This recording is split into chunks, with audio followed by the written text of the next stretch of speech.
हो गया, उस समय वो वासना में हो गया, सारा चिंतन खत्म, सारी की सारी वृत्ति, ये जहर है। इसे कह रहे सर्वे भोगा भवंति प्रबल गरल। ये प्रबल विष है जो तत्काल चढ़ता है, देखने से चढ़ता है, छूने से चढ़ता है, चिंतन से चढ़ता है, फिर भोगने से क्या होता होगा। ये ऐसा प्रबल गरल है, विष है कि एक विष तो खाने से ही केवल एक शरीर में चढ़ेगा, एक जन्म नष्ट करेगा। लेकिन ये भोग कह रहे सर्वे भोगा भवंती प्रबल गरला, ये इतना बड़ा विष है कि देखने से चढ़ जाता है, सुनने से चढ़ जाता है, चिंतन से चढ़ जाता है, फिर भोगने से क्या दुर्गति होगी। इसलिए कहा निरवय वदभाति सर्वेन्द्रियार्था, जो इंद्रियों के भोगों का चिंतन करके उनको भोग कर सुखानुभूति करते उनको नरक की प्राप्ति होती। भगवान ने भी कहा त्रिविधम नरकश्चेदम द्वारं नाशन मात्मनः कामः क्रोधा तथा लोभा तस्मादेत्रेम त्यजेत। ये तीनों नरक के द्वार हैं, काम क्रोध लोभ, ये निश्चित नरक प्रदान करते हैं। वन्युद्भट ज्वाल कल्पाहा, और ये भोग क्या करते हैं, हृदय को जलाते हैं, अग्नि जैसे जला करके त्वगेंद्री को, शरीर को कष्ट देती है। लेकिन ये कारण शरीर तक प्रभाव डालते भोग, स्वभाव, अंतःकरण, इंद्रियां और स्थूल शरीर भी। इस तीनों शरीरों पर विष का प्रभाव पड़े, ऐसा विष की रचना आज तक नहीं हुई प्रकृति में। प्राकृतिक विष केवल स्थूल शरीर पर प्रभाव डालता है, इस पर। लेकिन ये सर्वे भोगा भवंति प्रबल गरला, ये स्थूल शरीर पर भी प्रभाव डालते हैं, सूक्ष्म शरीर को बसीभूत कर लेते हैं और स्वभाव को बिगाड़ देते हैं।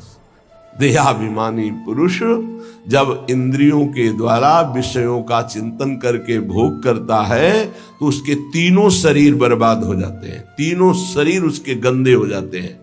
ये इसीलिए जो विज्ञजन है वो कह रहे हैं कि इससे बड़ा कोई जहर ही नहीं है। सर्वे भोगा भवंति प्रबल गरला वन्युद्भट ज्वाल कल्पाहा, हृदय जलाता है, भोगने पर भी जलन, भोगने के बाद भी पश्चाताप की जलन, पश्चाताप की जलन। और वो पश्चाताप टिकाऊ नहीं होता है। 1 घंटे 2 घंटे जलन हुई, तीसरे घंटे फिर उसी भोग की चिंतन वृत्ति, फिर वही भोग की क्रिया, बड़ी दुर्गति है।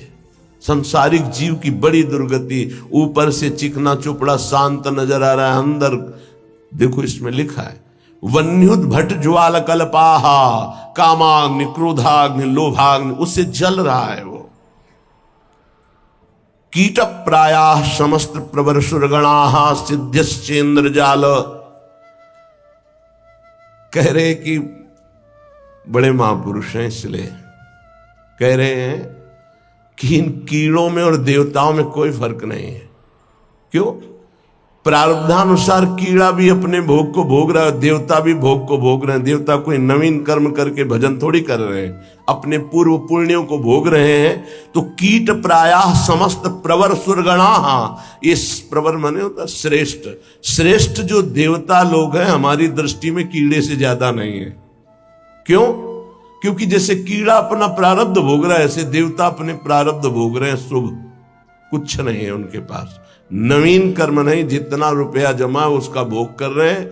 जैसे बढ़िया होटल है, हर व्यवस्था है, आपका पेमेंट है तो आप भोगिए हर भोग, जिस दिन पेमेंट खत्म हुआ धक्का मार के बाहर कर दिए जाओगे। ऐसे ही स्वर्ग से धक्का मार के गिरा दिया जाता है। उसके गले में माला पड़ी होती है, वो माला नित्य नवीन सुगंधित रहती है जब तक उसको स्वर्ग में रहना है। और जहां माला कुम्हलाई तो पता चला कि पुण्य नष्ट हो गया। अब उसको भारी वियोग, उसका विमान छिन जाएगा, उसका महल छिन जाएगा, उसको अप्सरा जो मिली थी वो सब भोग सामग्री एक क्षण में हटा के, देव शरीर से हटा के भ्रष्ट कर दिया गया। फिर मृत्यु लोक में क्या बनेगा कि कीड़ा पतिंगा क्या बनेगा वो भगवान जाने।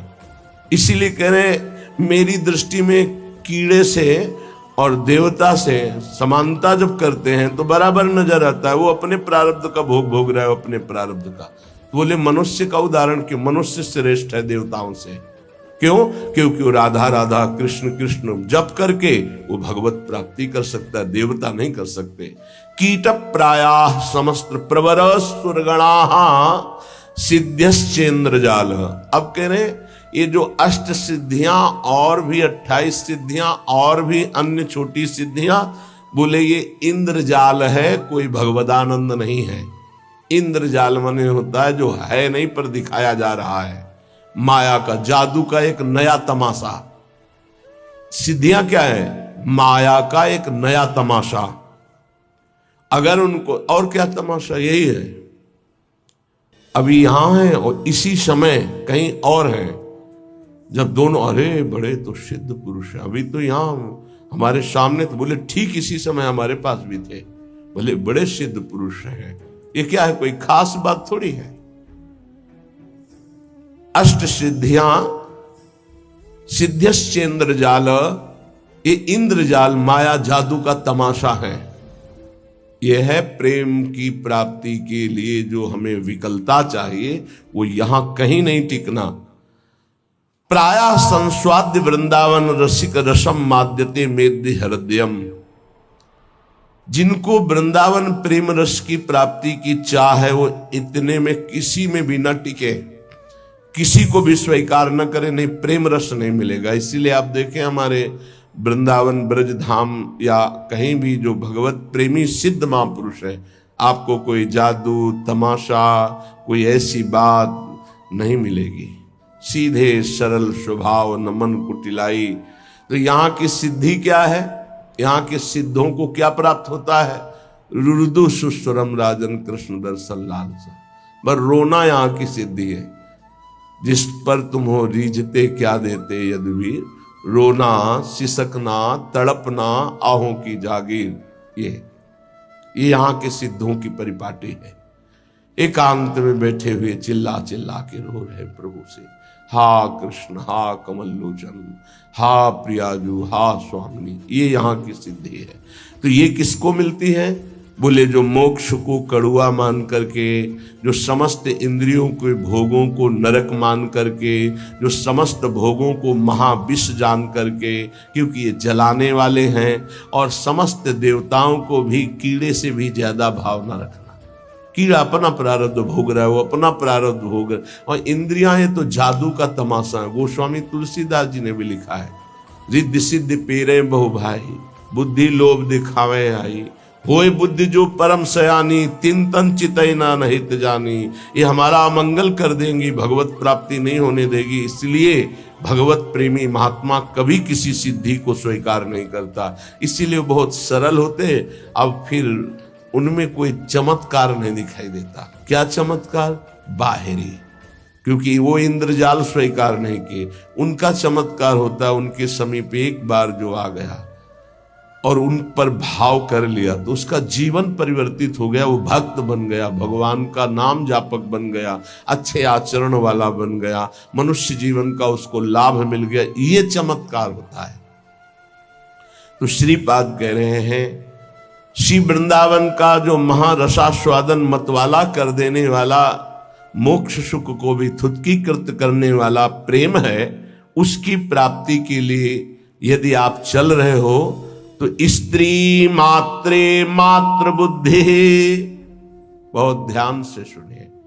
गृहस्थ हैं तो जिनके साथ पाणी ग्रहण संस्कार किया है, उनके अलावा आपका किसी के प्रति भी काम भाव वाली वृत्ति का संबंध नहीं होना चाहिए। नहीं, बड़ी दुर्गति होती है।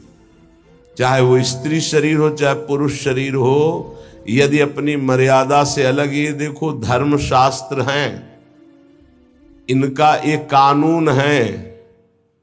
भारतीय संविधान के अनुसार आपने यदि कानून विरुद्ध आचरण किया और नहीं पकड़े गए तो आप अपने को बहुत प्रवीण मानते हैं कि मैं बच गया, देखो। लेकिन तुम भारतीय संविधान के प्रगट में दंड ना मिलने पर ऐसा न समझ लेना कि दंड मुक्त हो गए।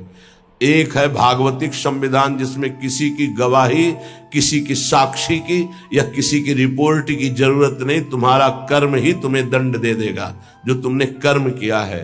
इसलिए जो पति वंचक पर पति रति करई, रो रो नरक कल्प सत परई। जो स्त्री अपने पति की वंचना करके दूसरे पुरुषों के साथ सहवास करती है, बहुत समय तक वो रो रो नरक को प्राप्त होती। ऐसे जो पुरुष पाणी ग्रहण करके अपनी पत्नी को धोखा देकर दूसरी स्त्री के साथ सहवास करता है, ऐसी उसकी दुर्गति होती है। और जो भगवत मार्ग में चलने वाले उपासक हैं, चाहे गृहस्थ हो चाहे विरक्त, समस्त संसार की जितनी भी स्त्री शरीरधारी हैं, उन सब के प्रति पूज्य बुद्धि, भगवत बुद्धि, दैवी बुद्धि, मातृ बुद्धि ऐसा कहा गया है। जिनसे पाणी ग्रहण किया उनकी बात अलग, गृहस्थी में बका सबके प्रति भगवत बुद्धि, सबके प्रति। ऐसे विरक्त भाव में गोस्वामी जी इसी की टीका करते हैं। स्त्री मात्र बुद्धि के लिए जननी सम जानहि पर नारी, धन पराए बिसते बिस भारी, जिन्हि राम तुम प्राण प्यारे, तिनके मन शुभ सदन तुम्हारे। जो आपको प्राणों से भी अधिक प्यार करते हैं, उनका मन आपका निरंतर निवास स्थान है। हे रघुनाथ जी, वाल्मीकि जी के जो सदैव माताओं बहनों की तरफ दृष्टि केवल पूज्य बुद्धि से जाती है। ये जननी है, हम इन्हीं से पैदा हुए हैं। इन्हीं माताओं के गर्भ में बड़े बड़े महात्मा, बड़े बड़े राष्ट्र भक्त प्रकट हुए। ये दैवी शक्ति है। इनका जो अपमान करता है, निरादर करता है, नष्ट हो जाता है। बड़े बड़े अपराध रावण ने किए लेकिन नष्ट नहीं हुआ। लेकिन जब दैवी शक्ति का अपमान किया तो भस्म हो गई सोने की लंका, और रहा न को कुल रोवन हारा। बड़ी उद्दंडता करता था दुर्योधन, लेकिन बड़े बड़े महात्माओं की कृपा बनी रही उसके ऊपर।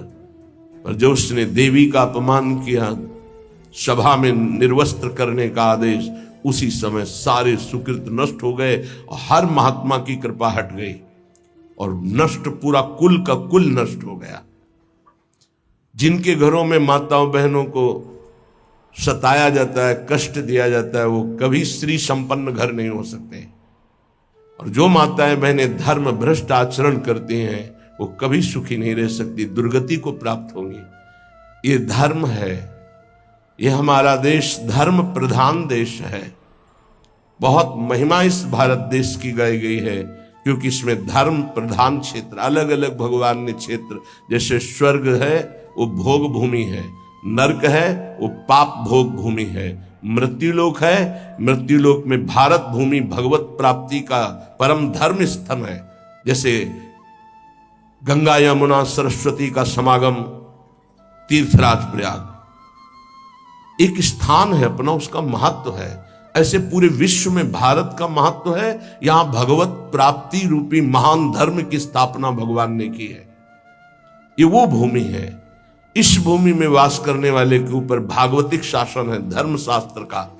आप यहां परस्पर व्यभिचार नहीं कर सकते। जो हमारे शास्त्र मर्यादा है उसके विरुद्ध आचरण नहीं।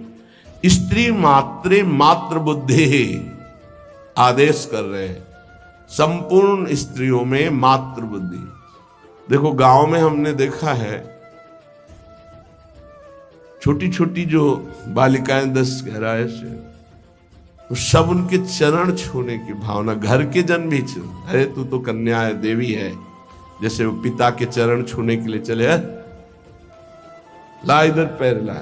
हम गांव की बात करें, ऐसे चरण तो दुर्गा है, कन्या है, देवी है, ऐसी भावना है।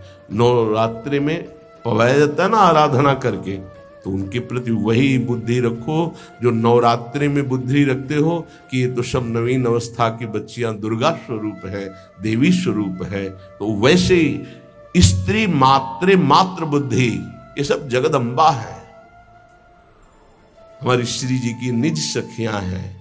इनके चरणों में वंदना करे तो प्रिया जो से प्रेम हो जाएगा, और इनके प्रति दोष भाव करे तो नरक की प्राप्ति होगी। ऐसे ही स्त्री शरीर को चाहे पुरुष शरीर के प्रति भगवत भाव रखना। गोस्वामी तुलसीदास जी ने लिखा है मध्यम परपति देखई कैसे, भ्राता पिता पुत्र निज जैसे। अपने बराबर का देखा तो जैसे हमारा भाई हो तो कैसा हमारा भाव रहेगा, छोटा देखा तो पुत्र हो तो कैसा भाव रहेगा, और पिता के समान जो वयोवृद्ध बड़े हैं उनके प्रति पूज्य भाव रहता है। तो माता बहनें कैसे पुरुष को देखती, भ्राता पिता पुत्र निज जैसे। और पुरुष कैसे देखते, बोले जननी समझाने पर नारी। जो बड़ी माता है बहनें और साक्षात माँ है, जो छोटी हो साक्षात दुर्गा है, नवीन कन्या रूप, उनके चरण स्पर्श करे। जहां पाणी ग्रहण है वहां अर्धांगिनी भाव। स्त्री मातृ बुद्धि समस्त चराचर जगत की ये प्रेम प्राप्ति के लिए आदेश दे रहे श्रीपाद। स्थिर चर निखिल प्राणीश उपास्य बुद्धि। चाहे जड़ हो चाहे चैतन्य हो, उसमें गौर से देखो राधा वल्लभ लाल जी की भावना करते हुए। तो राधा वल्लभ लाल जी दिखा देंगे, कह रहे स्थिर चर निखिल प्राण उपास्य बुद्धि। ये क्रूरापि पापिनो न च सताम संभाष्य दृश्याश्च ये सर्वान वस्तुतया निरीक्ष परम स्वाराध्य बुद्धिर्मम। मेरे आराध्य देव चर चर में विराजमान है। बाह्या से सार्थ लाभेश्वपि, कह रहे कि सांसारिक जितने भी लाभ हैं ये सब धोखे के हैं। समझना है, केवल समझना है, कर्तव्य पालन करना है, पर यह समझना है कि ये कोई लाभ नहीं है, धोखे का लाभ है। 1 अरब रुपया बैंक में जमा है आपके पास, बढ़िया मकान बना है, पूरे जीवन भर मेहनत की, खूब छल कपट जैसे भी बना, सब व्यवस्था कर ली। अब मरने का समय आ रहा है। अब वो कब आएगा ये तो पता नहीं, किसी का कभी भी आ सकता है, जवानी में आ सकता है, बुढ़ापे में आ सकता है, बाल्यावस्था में। यहां जो कह रहे हैं कि बाह्या से सार्थ लाभेश्वपि, जितने भी सांसारिक लाभ है वो सब बेकार हैं, बाह्य हैं। कैसे बेकार हैं, हमारे तो इतने बैंक में जमा है, इतने मित्र हैं, इतनी फैक्ट्री, ये ठीक है। फाइनल में आओ, अब आपका शरीर छूटने वाला है। अब आपके पास क्या जाएगा, हुआ ना सब बेकार। तो क्या करें, ना कुछ करें, नहीं, अपने कर्तव्य का पालन करो धर्म पूर्वक किया हुआ कर्तव्य तुम्हारी रक्षा करेगा, तुमसे पापाचरण नहीं होने पाएंगे, तुम्हें बचा लेगा। और नाम जप करोगे ये धन तुम्हारे साथ जाएगा। हृदय मुखम लानि क्रुद्धा निबुद्धि, कभी भी इन भोगों की हानि हो जाने पर मुख म्लान करके उदास निराश मत हो, क्योंकि ये कोई लाभ नहीं था जिसे तुम हानि मान रहे हो कि वो वस्तु नष्ट हो गई, धन नष्ट हो गया, हमें तो सबने छोड़ दिया, हमारा तो उपहास करते। कुछ नहीं, ये लाभ ही नहीं था। यदि नाम जप कर रहे हो तो भगवान तुम्हारे हैं, तो तुम्हें शोक कैसे आ सकता है।